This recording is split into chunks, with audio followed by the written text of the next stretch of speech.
right. I am very, very happy to welcome you. Um, is it Macombe? Am I saying that correctly? Macomb. Macomb, okay. Dr. Macomb is a Haitian philosopher and sociologist. Um, we are excited to discuss this, what sounds like a really interesting topic on the consciousness field and the refutation of Kantian epistemology. Um, from my interactions with you previously, I think this is going to be very interesting. So you can go ahead and take it away. I'm looking forward to this. Okay. Thank you for having me. I'm a bit under the weather. We've been traveling. My son just got hooded for his doctorate in physical therapy, so it's bittersweet. I got came down with a cold, but excited nonetheless. Um, my this paper was published in Philosophy Study last month, and it's an ongoing work which stems from my doctoral dissertation. I come to consciousness not from psychology, but from a sociological perspective as well as a philosophical perspective. And the sociological school that I would build on is was called structurationism, and it was founded by Anthony Giddens. And the sociologists we include in that field are Anthony Giddens, Pierre Bourdieu with his theory of praxis, Marshall Solins, who is out of the University of Chicago with his mythopraxis, and the Frankfurt School scholar Jürgen Habermas with his theory of communicative discourse. Now, what structurationism attempts to do is resolve what's called in the sociological genre the structure agency debate, because the notion is whether or not human activity and human social action is a result of social structure, or is it result of rational human beings making rational choices, and this is what gives rise to social action. And what the structurationist scholars attempt to do is to synthesize what we call the symbolic interactionist school as well as the structural functionalist school in sociology through conflict theory. So many of these scholars tend to be either Marxist, reform Marxists, and they're trying to understand the origins of the social action within social structure. Now, they're not they're not postmodernists and post-structuralists, and I'm going to use a lot of genre. I know some of you may not have the background, so I will break some of these terms down. So structurationism deals with the theory of the deals with the debate between structure and agency via what they call practical consciousness and the concept of duality. So structure for the structurationist is both a agency is both a duality and a structure, meaning that we internalize the ideas, ideals, and norms of society, and then we recursively reorganize and reproduce these ideas in our everyday social actions. So technically, in trying to resolve the structural agency debate, they resolve it through practical consciousness, but in doing so, they reintroduce practical consciousness. They reintroduce the same problem now in terms of practical consciousness, and this is what my dissertation was on, and the what I call the critique of structurationism. My sociological school is called phenomenological structural sociology. And in order to deal with uh, uh, the issue of practical consciousness, because all practical consciousness does is reintroduce the structure agency problematic in terms of praxis. They cannot account for structural differentiation. What does that mean? If, as an individual, I internalize the ideas, ideals, and norms of the society, how then can I account for the empirical evidence of structural differentiation, alternative actions within the structure.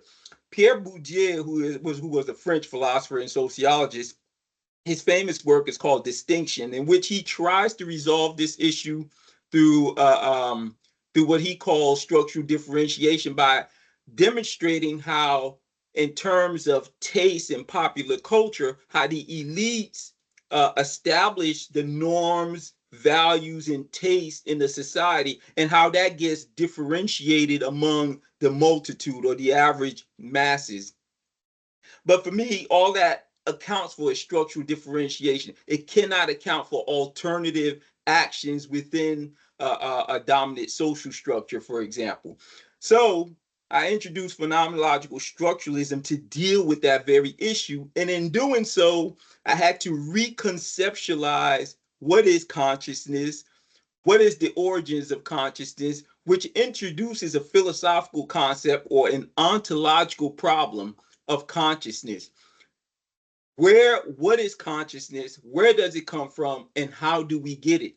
So that delved me into the realms of not only the ontology of consciousness, which is a philosophical perspective, but it also brings me into physics, because majority of the issues of consciousness have been reintroduced from the 16th and 17th century to contemporary times because of the newfound concepts that we find in physics. For example, the concepts of quantum entanglement, superposition, all of these issues reintroduces the problem of consciousness and where does consciousness come from. So for me, to resolve the structure agency debate, we have to resolve the ontological issue, which brings us into the field of metaphysics. In philosophy, whenever we're dealing with ontological questions, which is the question of being, what is there that exists, and what is it made of? What is the substance that constitutes existence? We're dealing with issues of metaphysics, which now ties in Kant. So we start from structurationism sociologically to philosophy. What is consciousness? Yes, we can account empirically for practical consciousness. We realize that we behave in the world, we act in the world, but are our actions determined by social structure, or are our actions determined by free will? Which brings us to the ontological question of, okay, if we have practical consciousness, what is the origins of consciousness? And this takes us into the field of metaphysics and ontology, because there's two approaches in philosophy as well as in physics when we're dealing with the issue of consciousness. The first approach is called materialism. The second approach is called post-materialism. So what materialism argue is what the structurationists basically propose about consciousness. Consciousness is a result or an epiphenomenon of the neural correlates of the brain. So therefore, as Daniel Dennett argues, consciousness is itself an illusion, which is strange for Dennett because Dennett is trained as a phenomenologist. It's ironic that he would say consciousness is itself an illusion and it has no ontological basis whatsoever. So once we die, that's the end of consciousness. The post-materialists attempt to synthesize the newfound revelations of quantum mechanics and physics to argue that consciousness is not a problem of the neural correlates of the brain. It's not an epiphenomenon of the neural correlates of the brain, because for post-materialists, they're dealing with what David Chalmers called the hard problem of consciousness. How do we account ontologically for that first person perspective I of consciousness, which how does the brain even produce that first person I? And so post-materialists argue that consciousness, there's two approaches within the post-materialist perspective. There's the one perspective that argues that, and these tend to be theists who want to hold on to the concept of God, to argue that consciousness is an external phenomenon and the brain simply facilitates consciousness. And they're more materialist-oriented physicists such as Roger Penrose, Stuart Hameroff, who's an anesthesiologist. They penned a paper together to develop what's called orchestrated reductive theory to explain the origins of consciousness. Consciousness is a quantum phenomenon that takes place in the microtubules of the brain. So those are the two major perspectives we find in post-materialism. Now, I adopt the post-materialist perspective to the extent that I argue that, yes, the brain does not produce consciousness. But in order for me to make that argument, I introduce consciousness as a fifth force of nature. So for me, consciousness is a fifth force of nature, and it's more. So the brain facilitates and receives consciousness, and consciousness, and to do so, I also adopt quantum elements in my theorizing. And here I set the stage to get us to this paper. And my overall theory is called phenomenological structuralism or phenomenological structural sociology. But within phenomenological structural sociology, I introduced a concept called the consciousness field to make the argument that consciousness is a fifth force of nature in which the brain receives consciousness as a frequency wavelength. Now, if I introduce consciousness as external to the brain, I have to, ontologically speaking, I have to now deal with Immanuel Kant. Now, how does Kant, writing in the 18th century, get involved in quantum mechanics and quantum? Now, Immanuel Kant's overall philosophical system is dealing with the same issues, but he approaches the issue from an epistemological question. We normally in philosophy classify Immanuel Kant as a rationalist, but Kant is attacking two traditions within Western philosophical thought. He's attacking rationalism, and the rationalists we include Leibniz, Spinoza, and Descartes, Rene Descartes. And he's also attacking empiricism. The empiricists we include, and these are 18th century philosophical, we begin modern philosophy with these two schools of thought. The empiricists are David Hume, Berkeley, and Locke.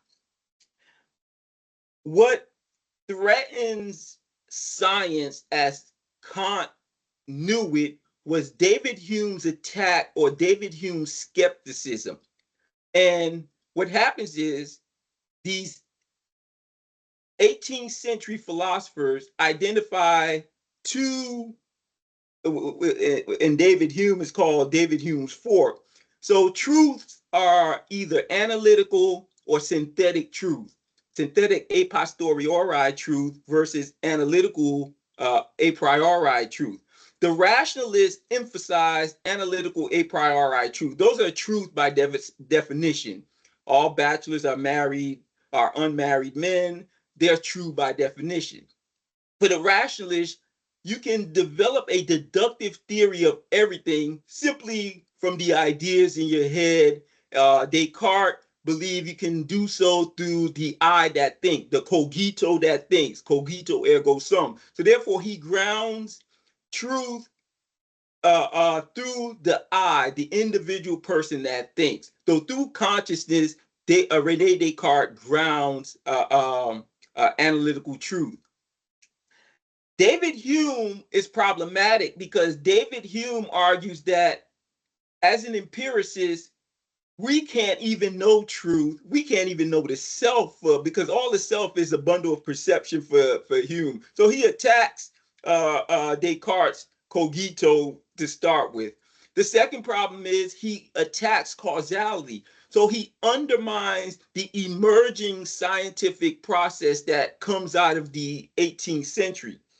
And so Kant feels he has to save science, and the only way he can save science is by attacking the rationalists as well as the empiricists. And Kant introduced what's called transcendental idealism and empirical realism.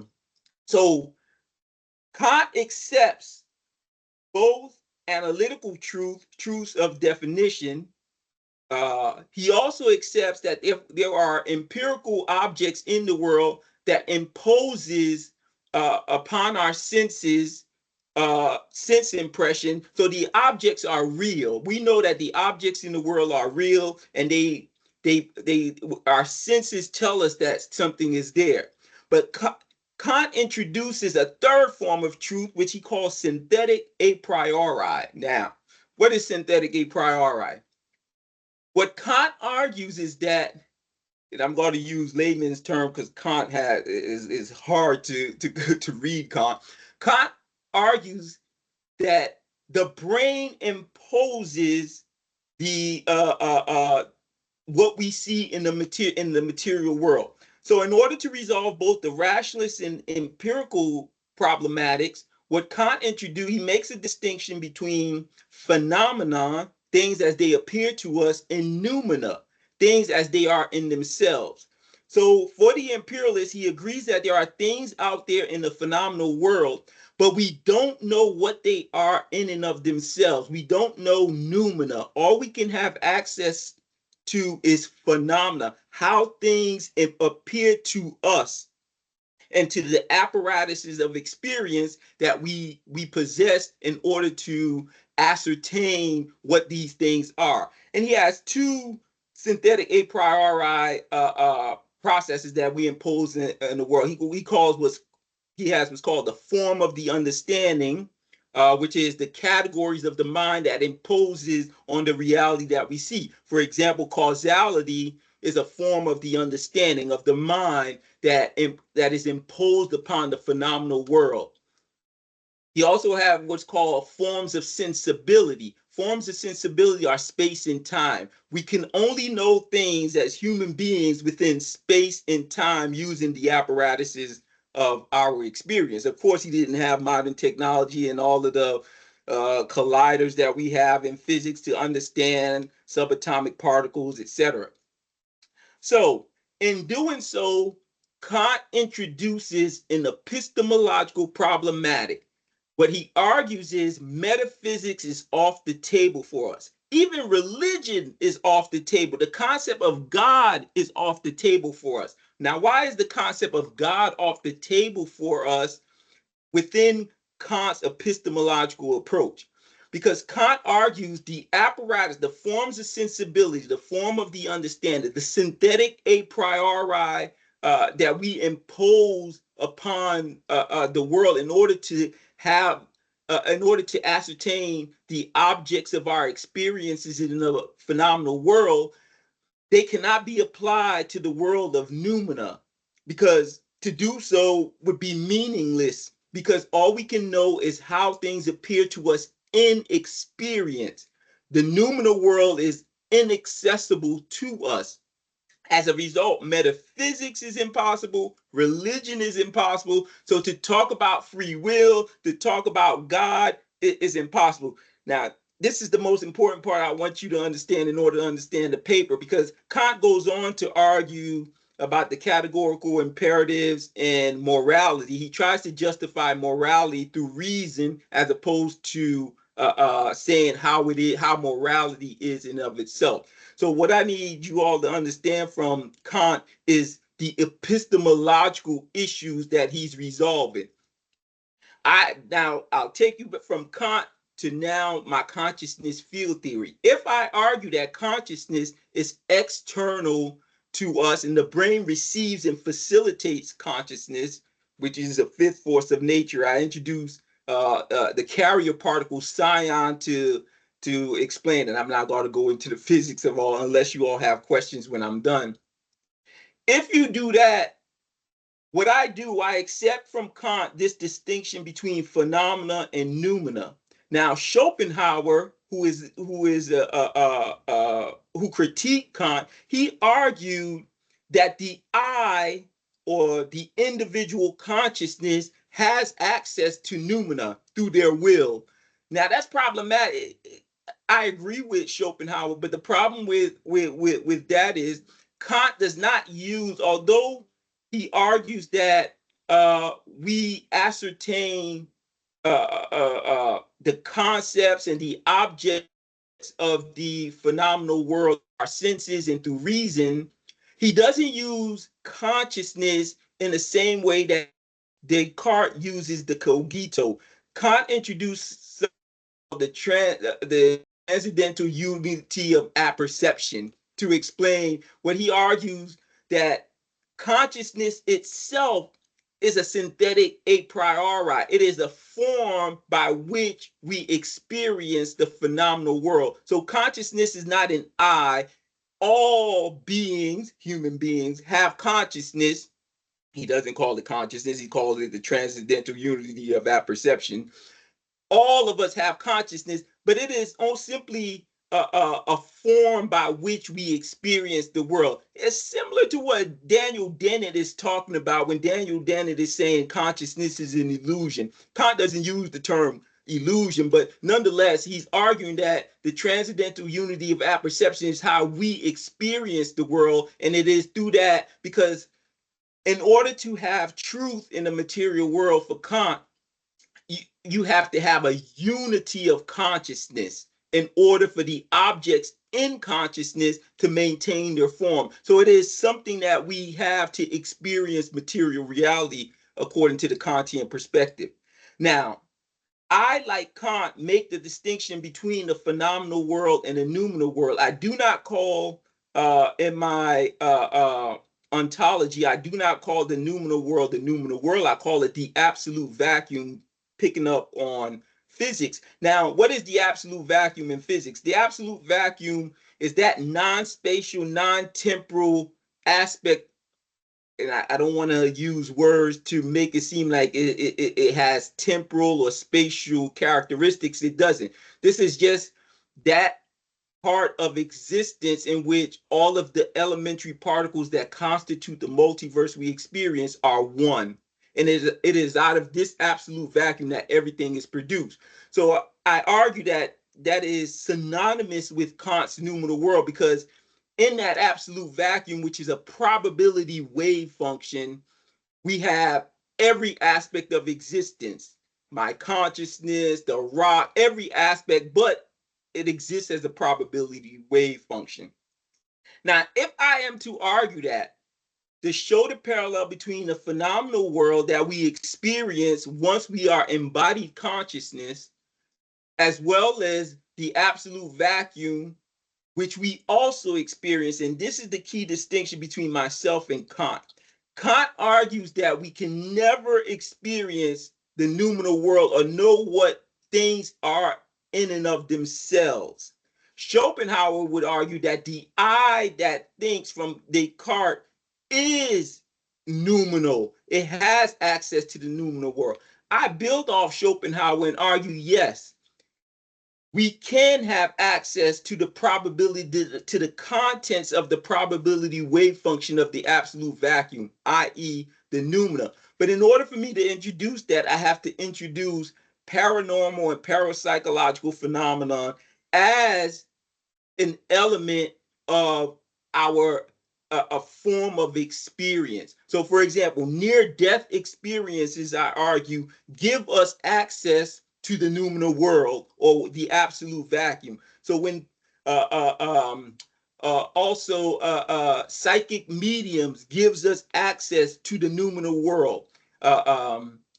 So I have to introduce paranormal and parapsychological processes in my epistemological approach. So I call them psionic a priori. They are prior to experience, and we can experience them psionically via what I call the carrier particle of consciousness. So when a person has a near-death experience and they come back and give us the contents of, and most post-materialists, in order to make this argument that consciousness is external to the brain, have to delve into paranormal and parapsychological experiences to make that argument. So I'm going to close everything up through this. So we go from structurationist sociology to understand in dealing with the structure agency problematic, which introduces an ontological problematic of consciousness. What is the origins of consciousness? is it a product of the neural correlates of consciousness of the brain, or is it external to the brain, which brings us to not only the ontological problematic, but it also introduces an epistemological problematic that the 18th century, what we call modern philosophers, beginning with Descartes, also are dealing with. Descartes grounds his I in God.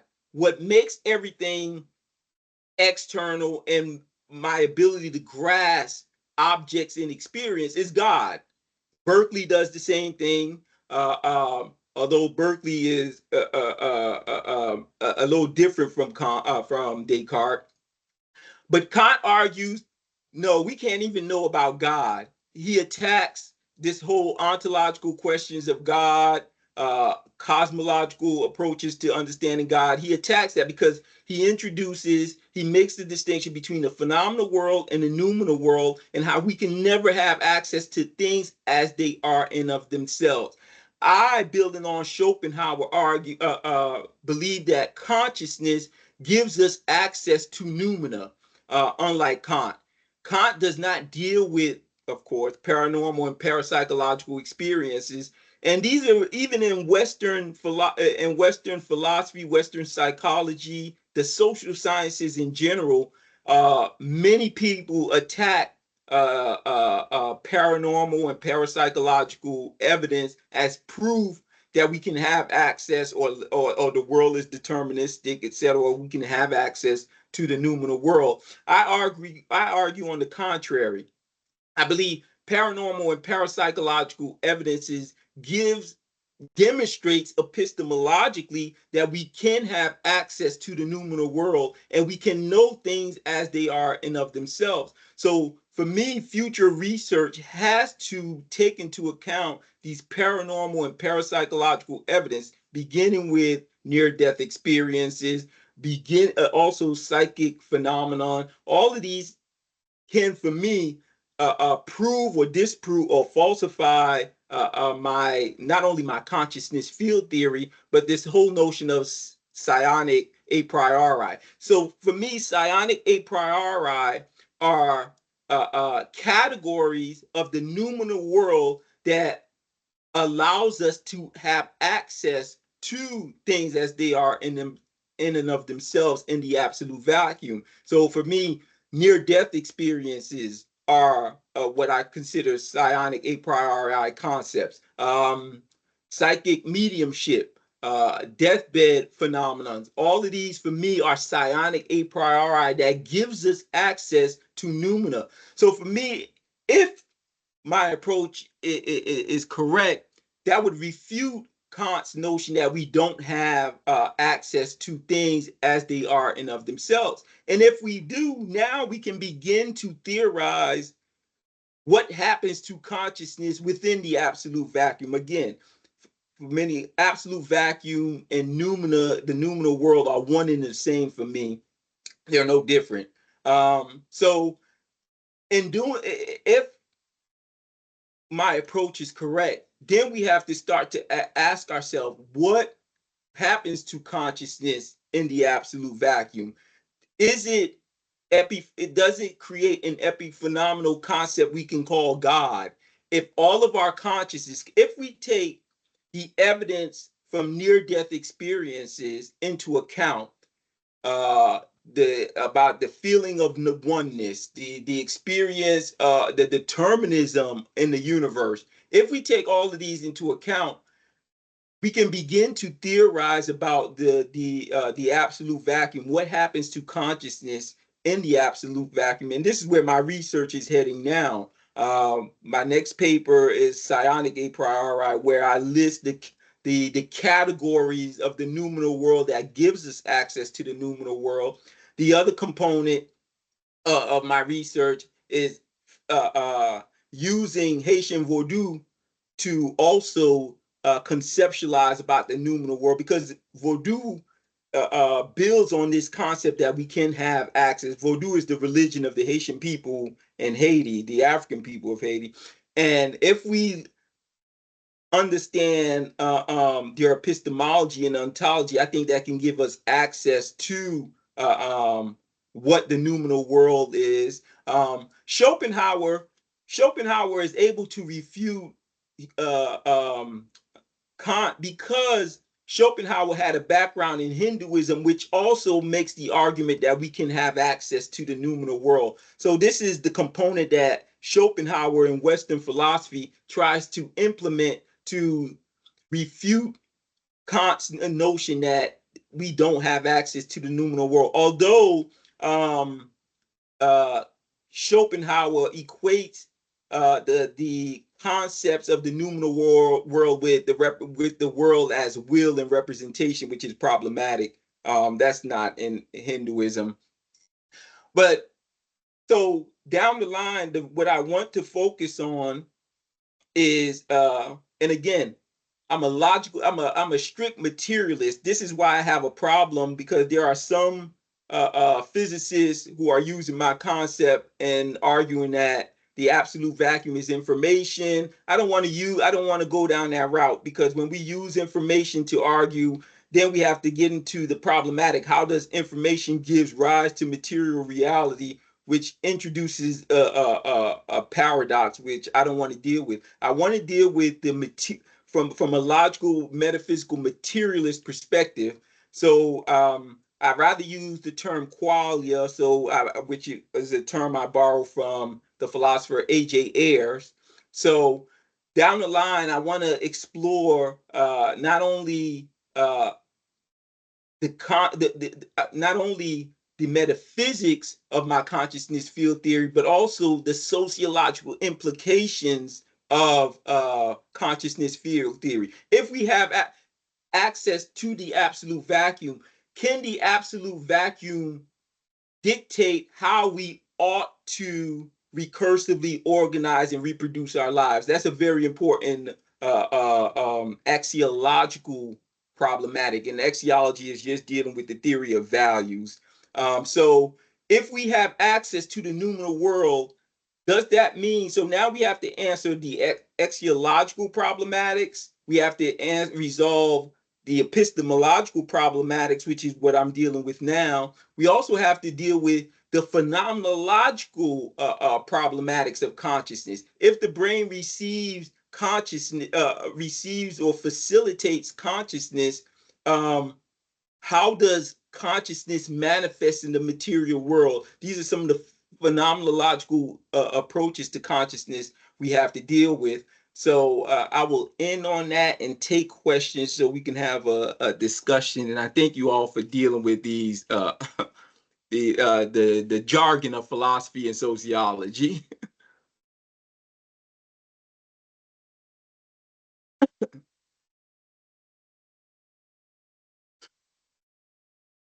I know it's a lot, people. I have, oh, sorry, go ahead. Go ahead. I was waiting for somebody else to speak up. So anyway, couple of things. Let me just put this out to you. The problem I have with things like near-death experiences and so forth, that genre of phenomena. The problem I have there is that people are under those conditions where they are highly stressed. They are not competent observers. That's the issue that I have with that. I have no way of resolving it except to basically, well, I don't go there. That's number one. Another is I agree with you on your phenomena versus noumena. I think I've got the terms wrong, but basically the noumena is that part of the universe that's outside of ourselves and we only touch it through our senses.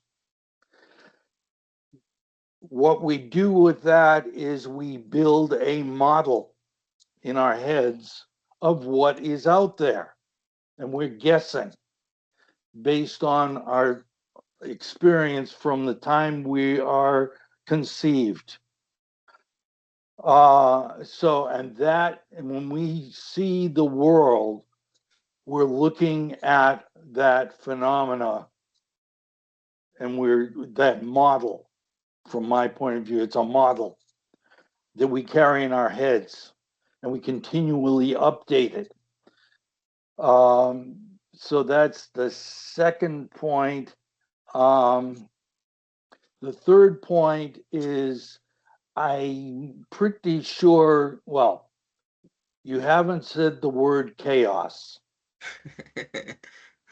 Chaos is extremely important because chaos arises when you have a lot of independent actors in a system, but they're independent, but they interact with each other. And that's how chaos arises. And I don't care what anybody says, our universe is a complex system. And it is chaotic. And that's where free will comes from. Chaos provides us with room for free will. If you eliminate the possibility of chaos, you end up with, I believe it was Descartes was talking about the universal machine, deterministic. If you put chaos in, especially the amount of chaos that we have, that we observe in our universe, then that machine breaks down. It's just a bunch of parts. So those are, I've lost count, but I think there was 3 different things that I would like to have you acknowledge in your philosophy. Do you see those, or do you want to argue any of them? Yes. Kant deals with your model in our head, because that's what Locke is arguing. That's what most of the rationalists are arguing. Now, his critique of that is, if we all as subjective beings have a model in our heads, how do we then get to objective reality? Which is the same critique he has. Hume will argue there is no objective reality. We can't even. I agree with that one. We can't even get to objective reality. But if you take that perspective, which is what Kant argues, that Hume woke him up from his slumber. If you take that perspective, then science is itself impossible, because even the rules of the laws of science are neither analytical truth nor are they synthetic a priori. Because what he argues is, if we take a rule like, for example, the law of superposition or the law of quantum entanglement, well, that's not something, even if, let's just take something as simple as the law of induction. Even that is problematic, because in order to have a law of induction, that would imply, as Kant points out, you having all of experience and having knowledge of things in themselves, which is what he calls the noumenal world. So what he argues, in order to make science possible, the only way that is possible is if there are these third truths, which he introduced, synthetic a priori, and which means that our minds, and Chomsky makes the same argument. Chomsky is a Kantian when he argues that we're pre-programmed with language and we impose language on the world. Chomsky is making that same argument, because what Kant is arguing through the forms of sensibility and the form of understanding is that we as subject of experience an objective world which we don't have access to as it is in and of itself. However, our minds and the brain imposes what we see and how we see the material world, and that's what makes science possible. And that's how we could get from the subjective model in our heads to the objectivity of science. So that's his response to the rationalists, and also his response to empiricists as well. Now, with the notion of chaos, I'm not a free will person. I'm a super determinist.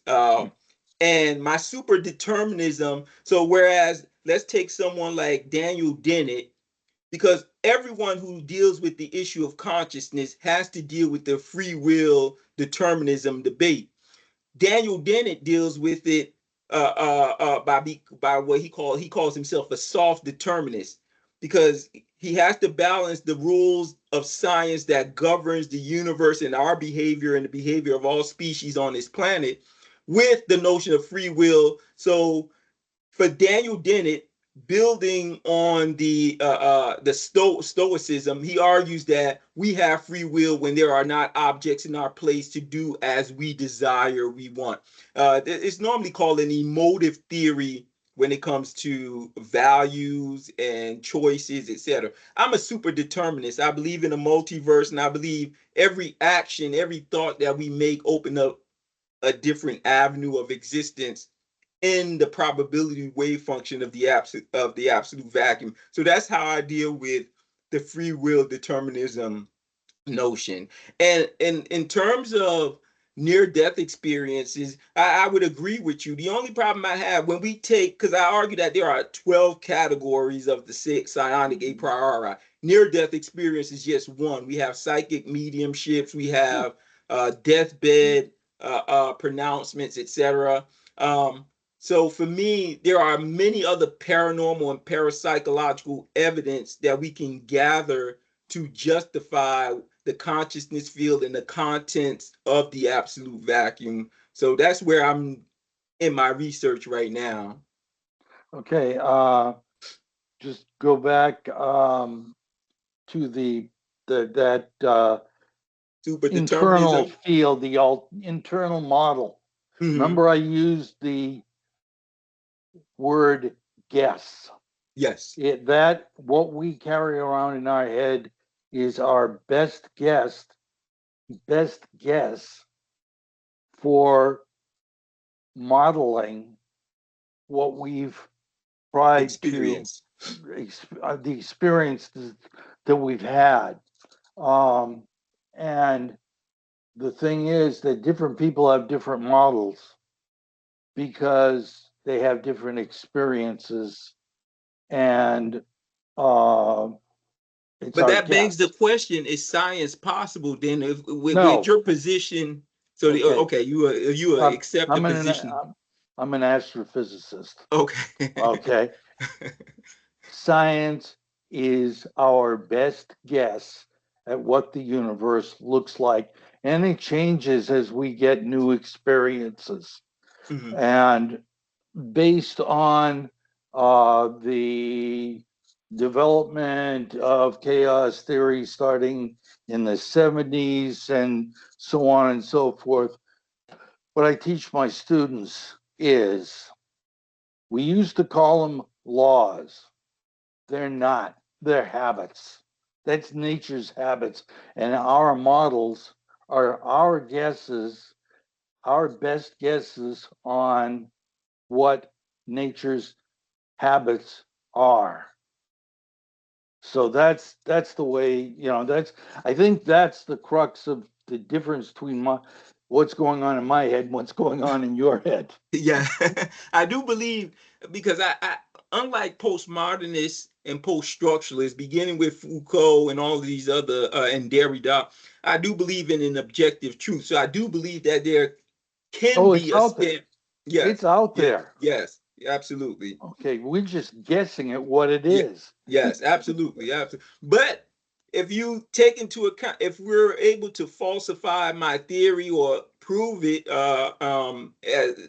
then the question becomes: if we have access to the absolute vacuum, things as they are in themselves, can we now no longer have to guess? We can have a standard model to explain. So therefore, we have a deductive model by which we can explain everything.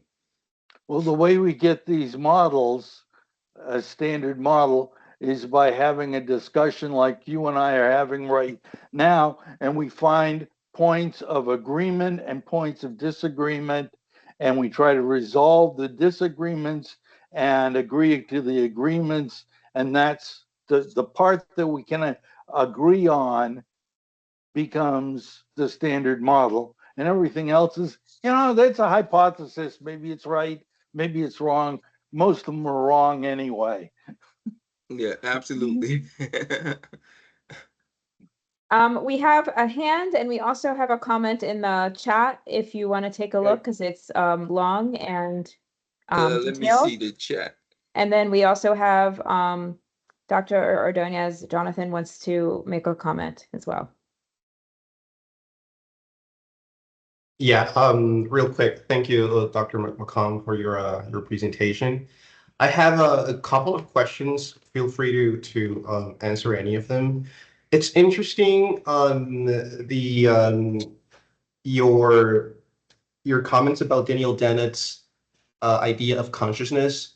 To my understanding, I think what he meant is like consciousness is the only thing in this universe that cannot be an illusion, but rather the concept of ego is an illusion. There's an interesting debate between Daniel Dennett, I think it was like, and Sam Harris. They were talking about, free will and all of that. Maybe I'm wrong. So I would just wanted to explore whether there is a difference between the ego, which to my understanding they recall as being an illusion, but consciousness it's not. Even if we live in a simulation in the universe, consciousness is the only thing that cannot be an illusion. Which begs then the question, if that's the case, do you think that consciousness is both necessary and sufficient for the material world? Which is to say, is that the thing that collapses the wave function and creates reality? And the other thing I wanted to ask you, I'm not familiarized with the literature of near-death experiences, but I think my question is, how do you arrive there? I mean, for example, do you reject the idea that when a person is about to die, at the level of the brain, there's lots of the neurotransmitters and electrical activity that creates this light at the end of the tunnel, or just flashbacks. So this is a materialistic explanation. Do you have to bypass that explanation of the literature in neuroscience to arrive to this idea that the post-materialist perspective, which is the consciousness is just outside of the brain? This is kind of my observations. Thank you, Doctor. Great questions. First, in terms of Dennett is a phenomenologist. So if you take early phenomenologists such as Husserl, Heidegger, consciousness is equated in those two, as well as Merleau-Ponty. Merleau-Ponty is a little different because Merleau-Ponty speaks about embodied consciousness. But in these early writings, especially in the writing of Husserl, the ego is synonymous with consciousness, especially building off the modernist philosophers, beginning with Descartes all the way to Kant. Even in Kantian epistemology, Kant dismisses the ego by introducing what he calls the transcendental unity of apperception as a thing that experiences a phenomenal world. Now, as that applies to Dennett in some of his early writings seems to equate the ego with consciousness. And when he argues that consciousness, there's an interview in which he argues that consciousness is an illusion that allows us to experience the material reality, and once we die, consciousness is done with. And that seems to parallel Kant's notion of the transcendental unity of apperception, that consciousness is just something that is part of the form of sensibility that allows us to experience material reality. So it's a bit confusing on how you read Dennett. In some instances, he reads as though he's arguing that the ego is consciousness. In other instances, he argues that consciousness, the ego, is an epiphenomenal aspect of consciousness, just like the mind is an epiphenomenon of the brain. Especially in that debate with Sam Harris, he seems as though he confused the two at times. But in terms of near-death experiences and the explanations that the brain induces what these people are experiencing, I don't omit it. They're still up for debate right now. Dr. Schwartz, who's out of the University of Phoenix, he tends to dismiss them outright. But near-death experiences are just one what I call psionic a priori categories. For me, there are several. Psychic mediumships, for example, prognosticators who prognosticate the future, etc. I think we have to take those into account as well when we start, in order to falsify the consciousness field and the determinism in the universe. So I don't dismiss them. I do take them into account in my writing when I'm evaluating what I'm calling psionic a priori. I didn't get a chance to read the comment in the chat, so whoever wrote it, if we have time, I can read it now. Did I answer your question, Dr. Ordonez? Yes, thank you. Thank Okay. you, Doctor. Awesome. Mm-hmm.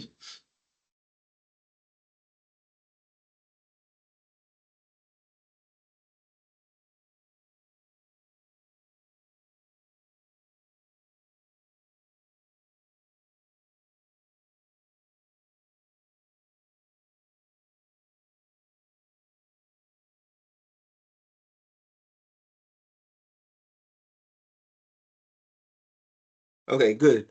So once again, I think, I don't know when the person came in on my talk who wrote the chat, and this is where me and Kant differentiate. I introduced a fourth form of truth in order to refute Kant, because I do believe, like Schopenhauer, that we do have access to things as they are in themselves through consciousness. So for me, consciousness, so you might call me a panpsychism. Consciousness is in everything, and so therefore we can have access to the things in themselves through what I call the categories of consciousness. So consciousness has psionic a priori categories, that near-death experience being one, psychic mediumships being others, etc., that allows us to have access to things as they are in themselves. So in order to refute Kant, I have to establish the fact that, yes, there is a distinction between phenomena and noumena. As Kant argues, I call noumena the absolute vacuum building on physics.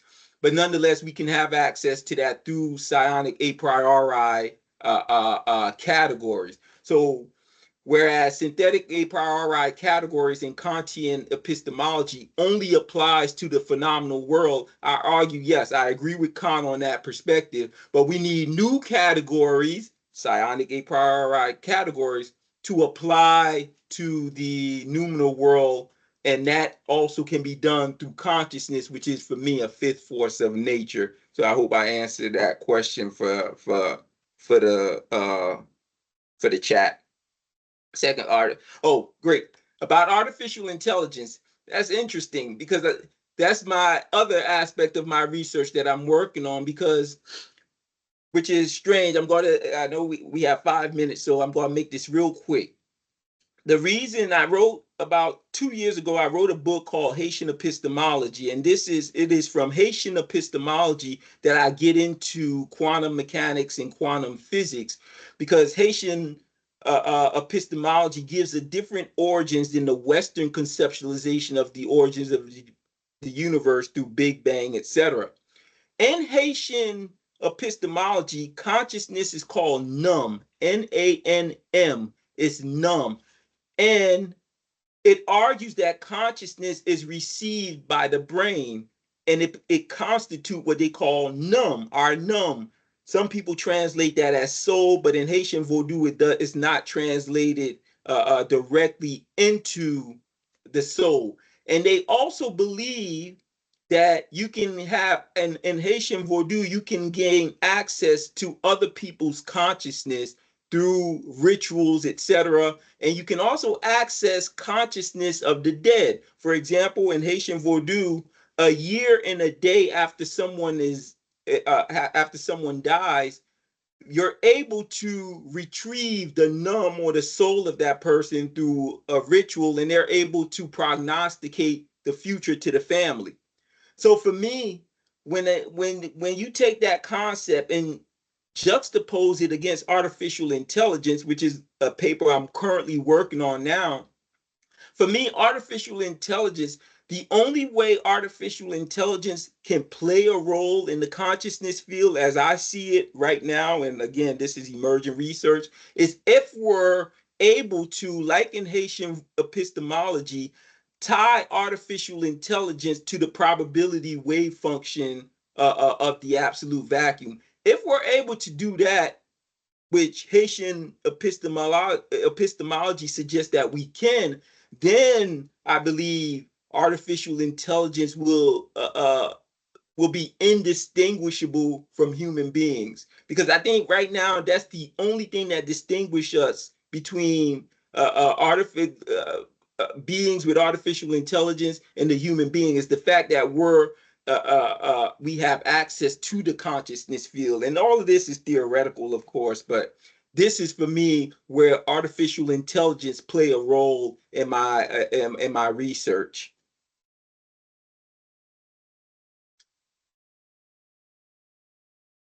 I jump in again? Sorry, but I just want to make one comment.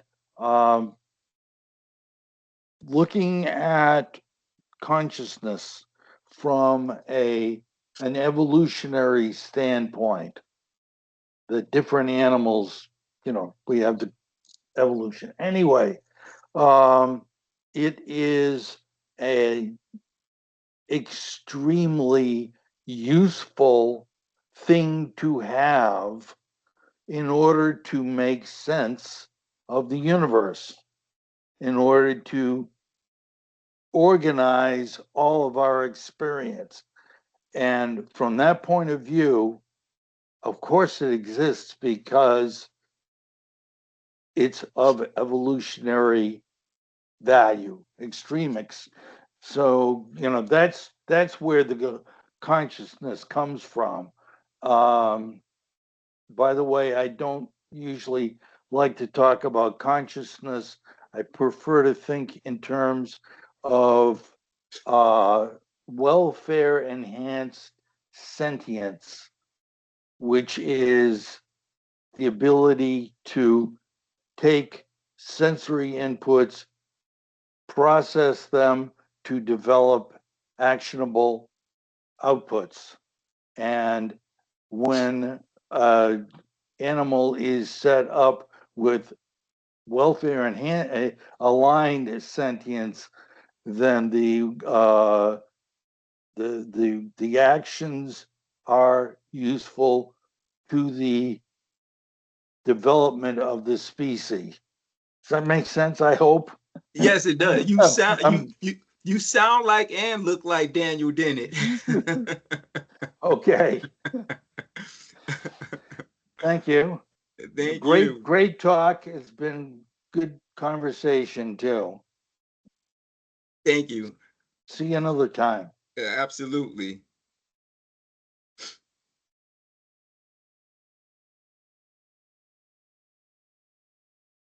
Okay. Well, this has been extremely interesting and something to think about. We really appreciate your time, and thank you everyone for your contributions and for coming. And thank you so much, Dr. McComb, for your thoughts and sharing your knowledge and your wisdom with us. And thank you all. And I hope to see you again at other RSC events. And I hope you all have a good night. Good night. Thank you.